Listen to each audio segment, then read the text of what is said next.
Pritschky gestern den Europameistertitel im Eiskunstlaufen gewonnen hat, darf man getrost als Sensation bezeichnen. Une victoire que notre pays n'avait pas connue depuis près de 80 ans. Das ist Leistung, Lukas Pritschky. Wow! 100. Lukas Pritschky. Right at the top of his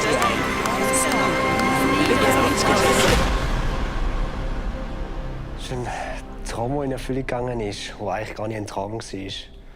Und jetzt sitze ich hier als Europameister.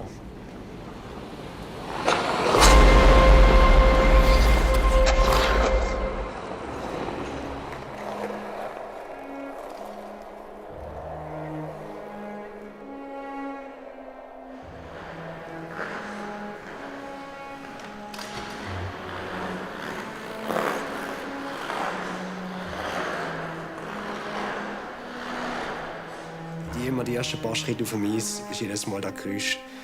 Das ist so einzigartig und schön.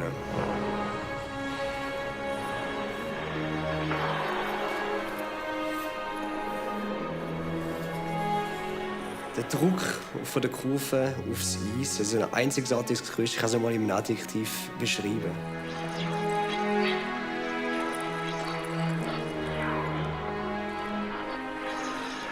Wenn ich so darüber nachdenke, was das für ein Gefühl ist, die Kurve, die über das Eis gleitet, muss ich immer an meinen alten Trainer Alexej Pospelov denken. Durch dieses ganze Schmelzen vom Eis unter die Kufen entsteht ja so ein Film. Das ist so ein Gefühl, dass man fliegt richtig über die Erde.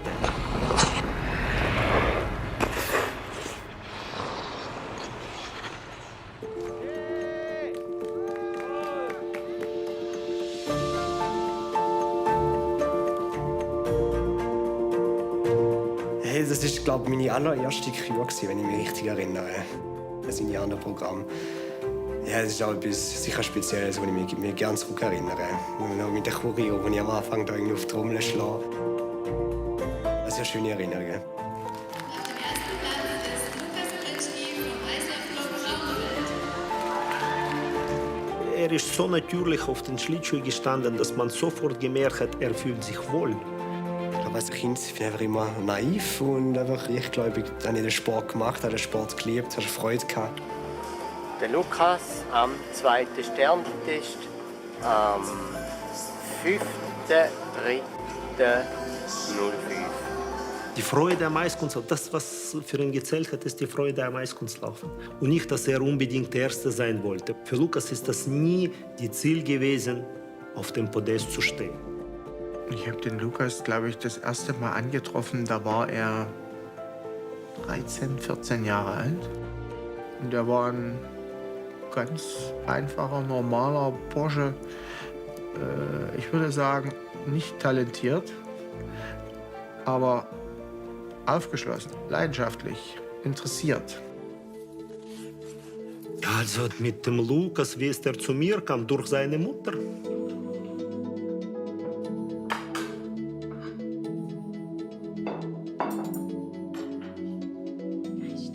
Ich habe schon früher gerne Eislaufen gemacht und habe dann eigentlich mit 16 Eistanzen angefangen und habe meine Leidenschaft dafür kennengelernt. Und ich war I&S-Leiterin in Frauenfeld und habe einmal in der Woche unterrichtet dort und habe dann eigentlich statt einen Babysitter für die Heime zu organisieren, eigentlich meine Jungs mitgenommen, beide. Und sie hat mal ihren Sohn mitgebracht aufs Eis und hat gesagt, ja, möchtest du vielleicht auch meinen Sohn unterrichten? Ja, so habe ich die ersten Schritte auf dem Eis gemacht. Zwar, glaube ich, nicht bei ihr, wenn ich mich richtig erinnere, sondern bei anderen Trainerinnen. Aber ja, das war der erste Kontakt zum Eis. Und ich habe mit dem Alex eine Eistanz gemacht und Alex hat gefunden, komm, gib mir noch mal da 10 Minuten. Sind es 20 Minuten und eine halbe Stunde. Und ich hatte dann am Schluss irgendwo meine Eistanzstunde nicht mehr gehabt. Und dafür der Lukas. Für Alex war eigentlich der Lukas der erste Läufer, den er so ein bisschen aufgezogen hat. Sie sind zusammen gross geworden. Und ich denke, das ist sicher auch dadurch, dass der Alexej eben die Freude mitgeben konnte. Jetzt, ja, mal schauen, was macht sie jetzt? Ja, wow, das ist jetzt ein sehr schwieriger Sprung, Kombination gewesen. Auch sehr gutes Thema. In heutigen Eiskunstlaufen geht ums Springen. Und Lukas konnte seine erste dreifache Sprung erst mit 15 Jahren. Er hat 3 Jahre lang für den Doppelachsel. Da ist ein Sprung mit 2,5-3, gell, wo andere mit 10, mit 11 gelernt haben. Und ich bin, glaube mit 14, 15 immer noch der üben.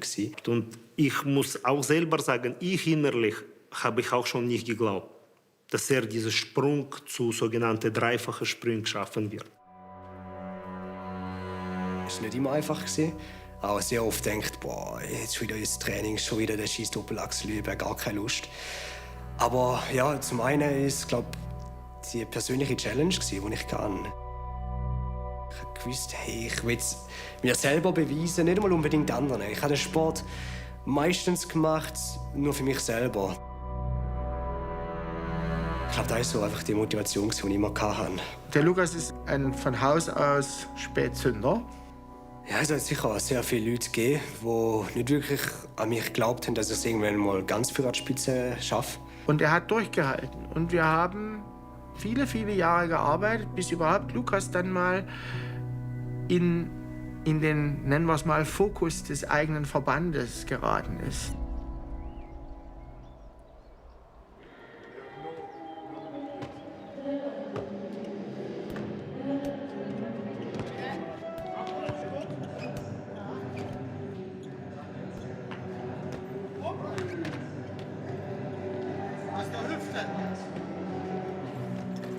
Ich habe an den Lukas geglaubt als Mensch, dass man sagt, er hat Fähigkeiten, nämlich hart zu arbeiten.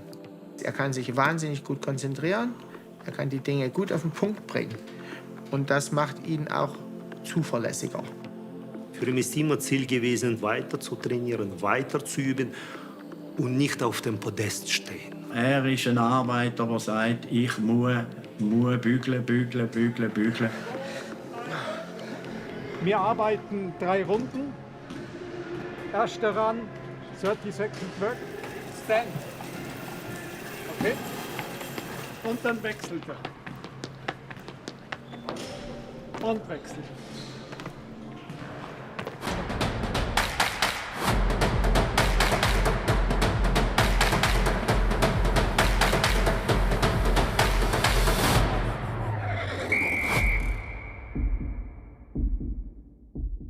Der Sport ist wahnsinnig komplex, wahnsinnig schwierig, weil es soll immer alles leicht ausschauen und das ist es bei weitem nicht.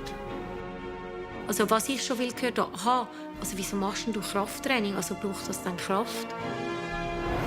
Ja, ich glaube, wer selber mal auf dem Eis gestanden ist und mal wirklich probiert hat, mit Tempo ein paar Runden zu laufen, weiss schon, dass es recht in die Beine geht und dann noch springen und dann 4 Minuten lang. Und während der Pirouette kann man zum Beispiel nicht gross schnaufen. Also das sind alles Sachen, die man halt nicht weiss, wenn man es nicht selber gemacht hat.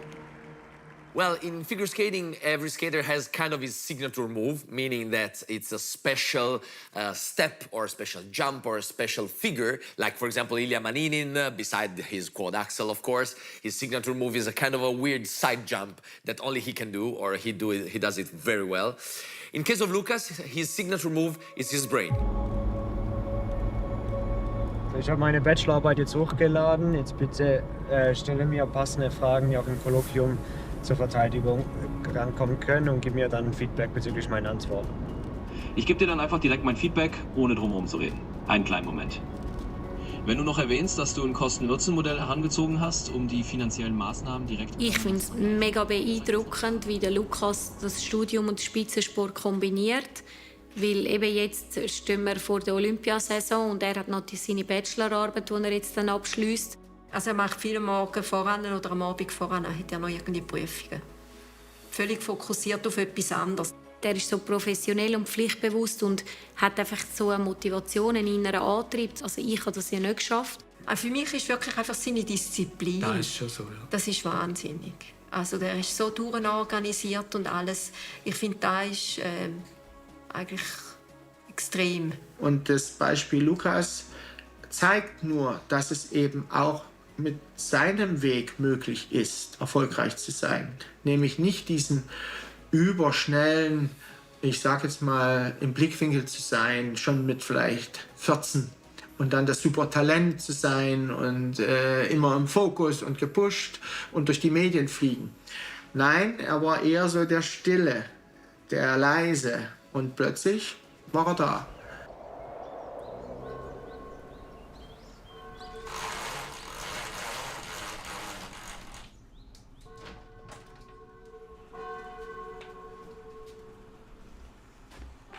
Die Nachrichten von SRF um 7 mit David Burkhardt.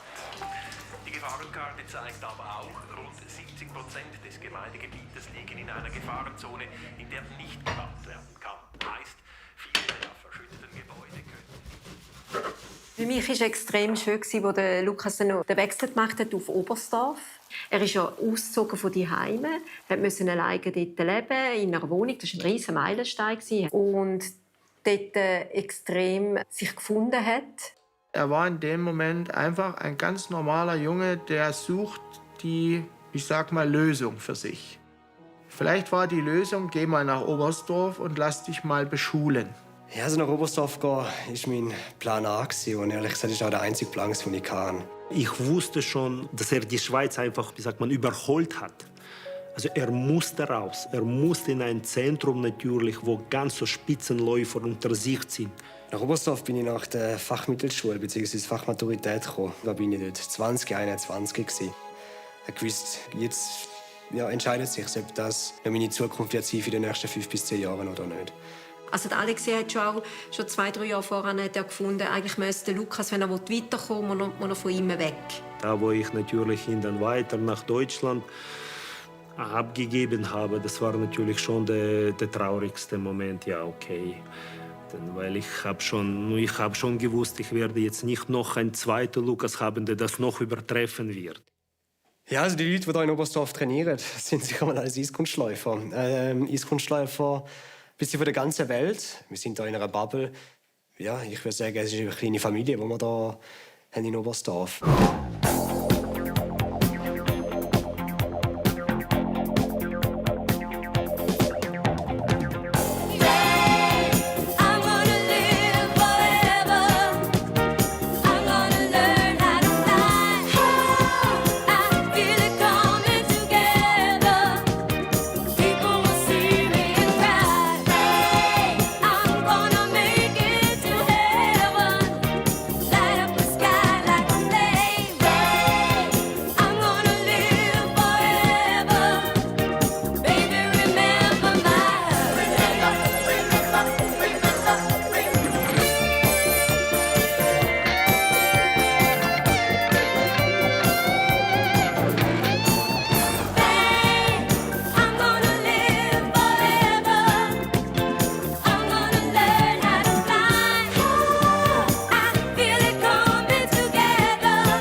Also das ganze Team ist wirklich super. Die ziehen sich alle aneinander hoch. Vor allem auch die Jungs, die pushen sich richtig gegenseitig.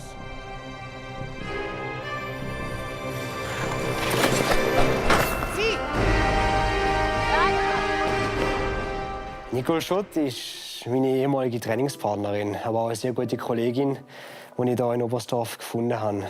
Sehr viele Stunden mit ihr zusammen trainiert, auch in der Freizeit verbracht. Und ja, heutzutage ist sie die Assistenztrainerin.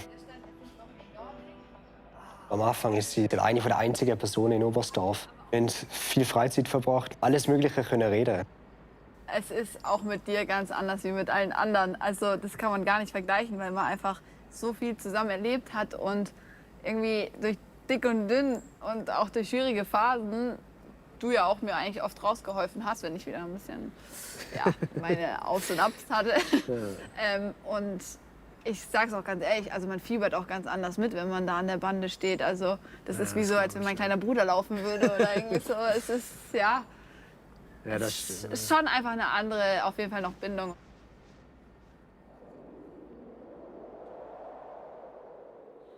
Ja, Eiskunstlauf ist ein Sport, der 80% im Kopf abspielt.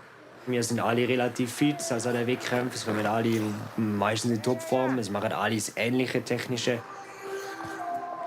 Der Beste vom Absprung. Da oben hast du keine Chance zu gucken, wo bin ich. Oh, Orientierung ist da nicht mehr. Eigentlich war er sehr gut. Sehr hoch.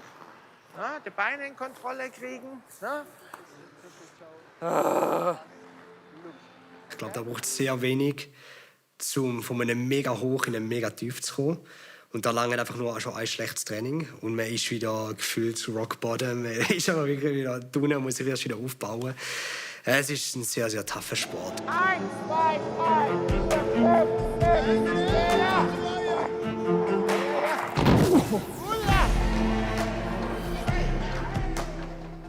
Jetzt kommen wir mal ein bisschen zu der dunklen Seite, glaube ich, von unserem Sport. Nämlich ja, wenn Eltern und Trainer ihre Läufer, Schützlinge pushen, vielleicht auch ein bisschen zu viel pushen.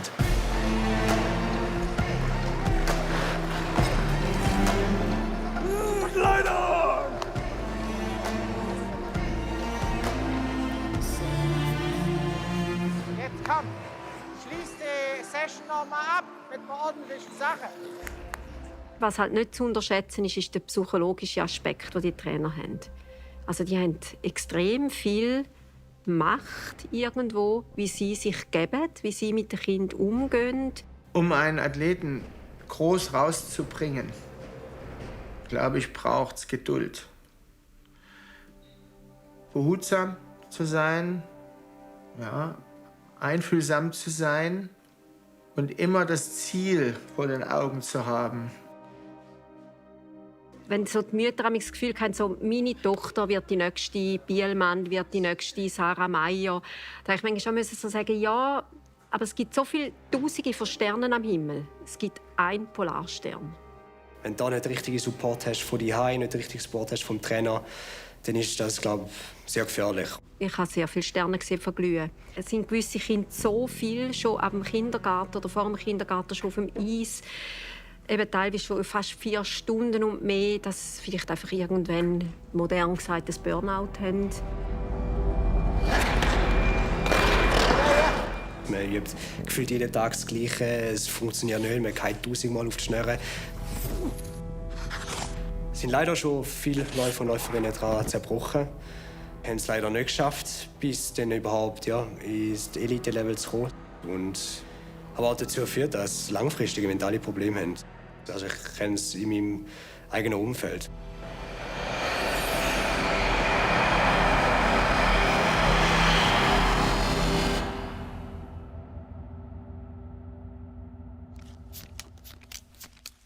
Ich bin ehrlich, ich brauche den Ausgleich.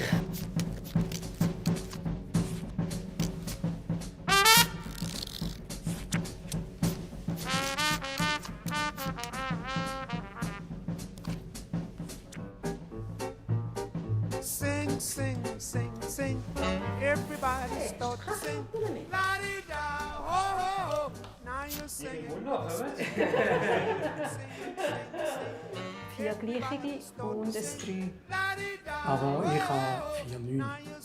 Also, wie viel Zeit ich dafür vergeben habe, ist noch schwierig zu sagen. Ich glaube, da müssen wir meinen Mann fragen. Wie viel Zeit ich nicht daheim war. Wenn ich jetzt gewusst hätte, was für ein Aufwand das ist, wie viel das hier weg ist und was das eigentlich für die ganze Familie heisst, weiss nicht, wie ich dem zugestimmt hätte. Das ist so extrem. Ja.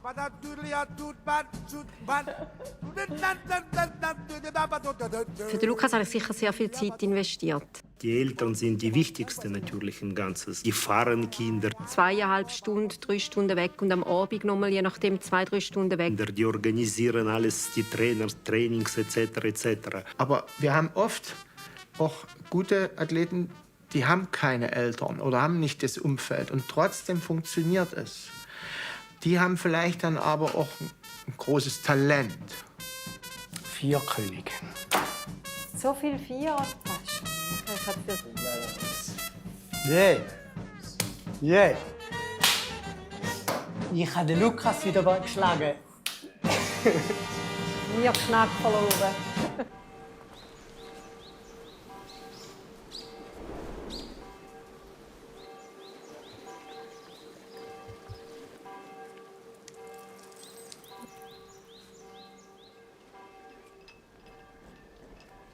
So, when we have that, before we cross here, we push here, especially be out, yeah, and twist. And then we come back here, and then we do that. And we have really here feeling whap. And you not have to do this pattern big. It can be really small. I want more power, what works out from the circle where you need to catch. If you do flat, less power.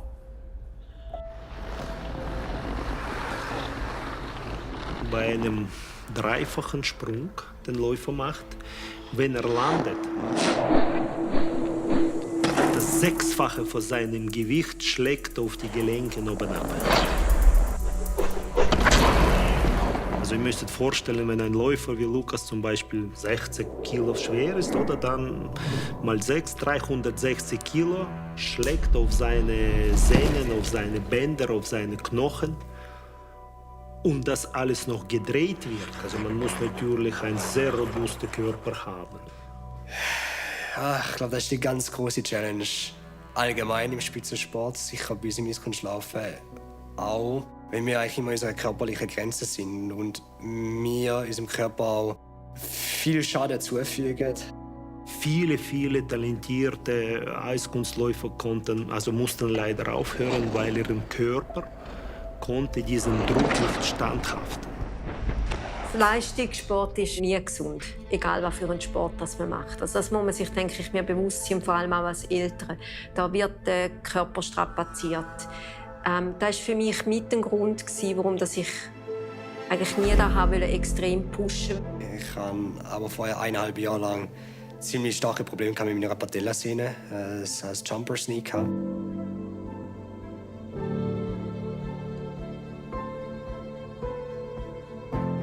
Jumper's Knee war bei mir ein sehr stechender Schmerz. Der am Anfang ausgelöst wurde, ist bei der Abspringen vom Sprung. Wenn ich von links abgesprungen bin, das ist auch dort, wo ich Schmerzen hatte. Das ist vorne unter der Kniescheibe. Und ja, es war ein stechender Schmerz, der mich nicht mehr verloren hat. Im Alltag, auch wenn ich nur gelaufen bin, wenn ich das Knie komplett durchgestreckt hatte oder auf dem Eis einfach nur schon ins Knie gegangen bin, was das Ganze sehr belastend gemacht hat. Ja, ich hoffe, dass das anschlägt. From Switzerland, Lukas Britschki. Der Lukas an der EM nach dem Kurzprogramm eben nicht den Platz hatte, wo man gerechnet hat, hatte ich ein bisschen Angst und dachte, oh, hat er wieder seine Knieprobleme, weil die hat er jetzt immer gehabt, schon länger. Und da habe ich eigentlich schon gedacht, ja, die EM ist gelaufen und nachher holt die Kür. Ja, es war keine ideale Saison, es ging auf und ab. Und das Problem ist ja nicht aus der Welt mit dem Knie, es ist ja nach wie vor da. Wie habe ich das erlebt, dieses Programm von Tallinn bei den Europameisterschaften?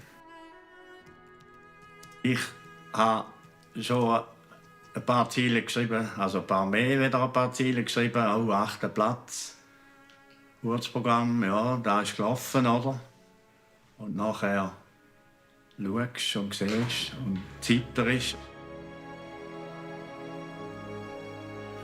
Und wir haben uns dann die Zeit genommen, nach dem letzten Training, vor den Kürentscheidungen, haben wir uns hingesetzt und haben wirklich alles nochmal durchgesprochen. Und habe ihm auch dem Lukas gesagt, dass es jetzt nicht mehr Zeit ist, nachzudenken und zu zweifeln.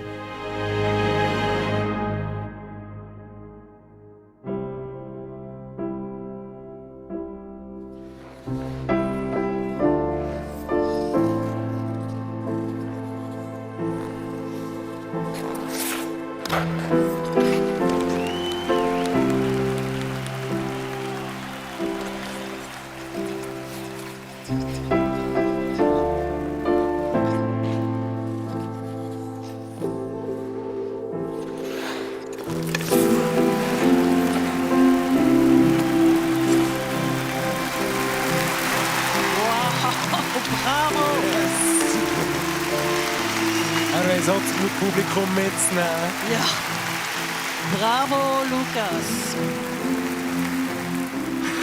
Das ist wie ein Märchen. Ich kann das immer noch nicht trauen, dass mein Schützling, dieser kleine Bub, in so ganz tiefe Eiskunstlauf Provinz, wo wir angefangen haben.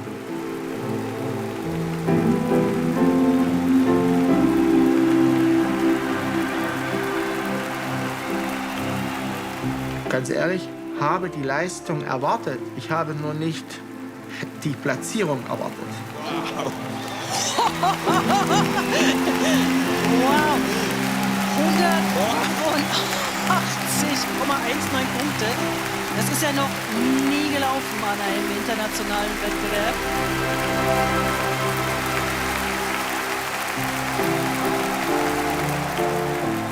Für mich war es emotional, Lukas seine Kür zu schauen. Und lustigerweise, also meine Kinder haben auch mitgeschaut. Und sie sagen heute ab und zu, Mami, können wir am Lukas seine Kür schauen.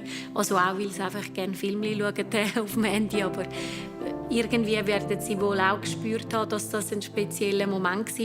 I was at my place on the sofa with my 3 kids and my wife, of course. And basically, the moment he won, I was recording a video of the reaction of all the kids jumping back and forth on the sofa.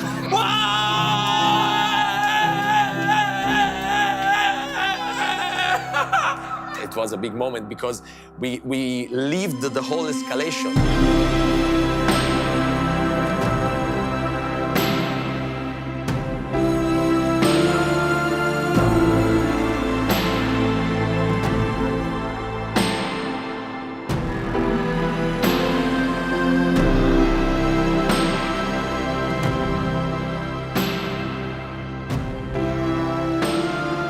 Lukas mit 12, 13, 14, hätte man mich gefragt, ich hätte auch nicht gesagt, dass einmal er Europameister werden kann. Er hat ja immer von sich gesagt, ich bin kein Talent. Ich habe mir alles erarbeiten. Und er hat gewusst, wenn er härter arbeitet als ich, dass er dann vermutlich doch irgendwo an ein Ziel kommt. Aber dass dann da gerade der Europameister ist, mit dem hat er wahrscheinlich sicher auch nicht gerechnet. Der Europameistertitel ist ein Traum, wenn er völlig gegangen ist, weil ich nie ein Traum von mir war. Aber es braucht diese Momente, so wie eben Lukas auch diesen Moment hatte bei den Europameisterschaften, wo niemand damit gerechnet hat, dass er diese Medaille holt. Ich habe sie schon gesehen, aber du Ich noch habe nicht. sie noch nie gesehen. Ja? Du hast sie noch nie wirklich gesehen. Boah, hätte ihr da? Ja, mal. Hat nicht jeder die Hause. Das ist ein spezieller Moment.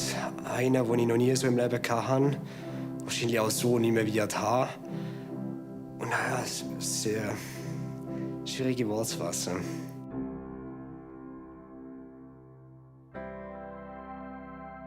Der Empfang am Hallenstadion war sicher ein unvergesslicher Moment. Ich habe so viele Leute gesehen am Dienstagmittag, wo alle am Arbeiten sind oder sonst etwas zu tun haben. Lex hat die Zeit auf sich genommen, um mich zu empfangen.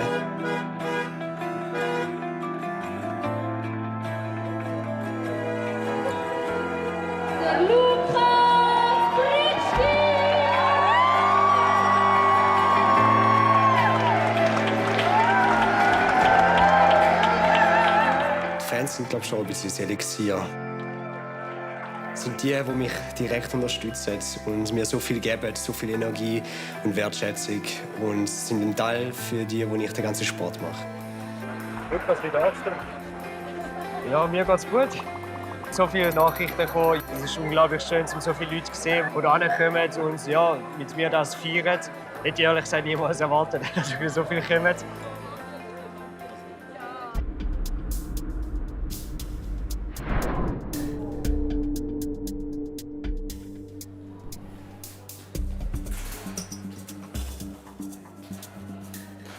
Bei Art und Weise die Möglichkeit für uns, um am Publikum auf eine andere Art und Weise die Magie vom Eiskunstlauf zu zeigen. Es geht nicht nur um technische Schwierigkeiten, es geht um Energie aufs Eis zu bringen. Eine gute Show, eine gute Performance zu zeigen, dass dieser Sport auch noch auf eine andere Art und Weise sehen können.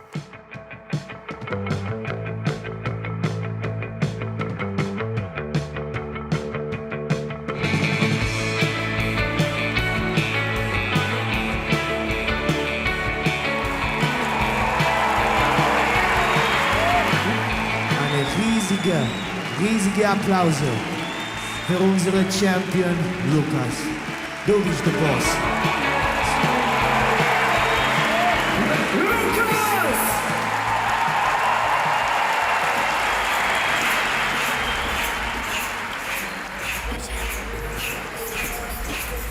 Ein grosser Unterschied zwischen Wettkampf und Show ist auf jeden Fall, dass man weniger verkrampft an den Start geht.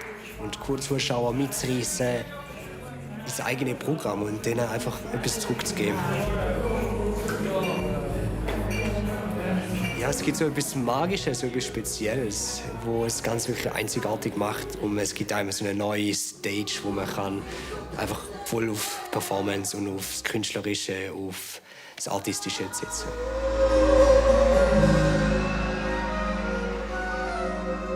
Wir haben einen neuen Trick, einen neuen Slide ausprobiert auf dem Eis mit dem Adam und dem Ilya zusammen. Und haben das ein paar Mal gemacht. Das war ein Knierutscher auf beiden Knien. Und wir legen es eigentlich wie auf unser Gesäß runter und sind mit dem Kopf fast auf dem Eis unten. Und ja, dann eigentlich beim letzten Versuch, der klassische letzte Versuch.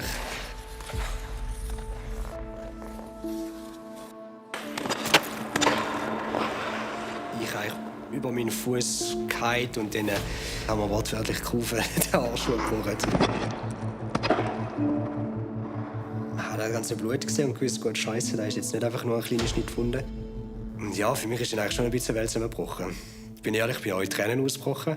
Dann auch in der Halle selber, weil ja, für mich das eigentlich schon etwas mega Wichtiges und Schönes war, jetzt eigentlich nach der erfolgreichen EM jetzt noch in der Schweiz vor diesen Zuschauern zu laufen.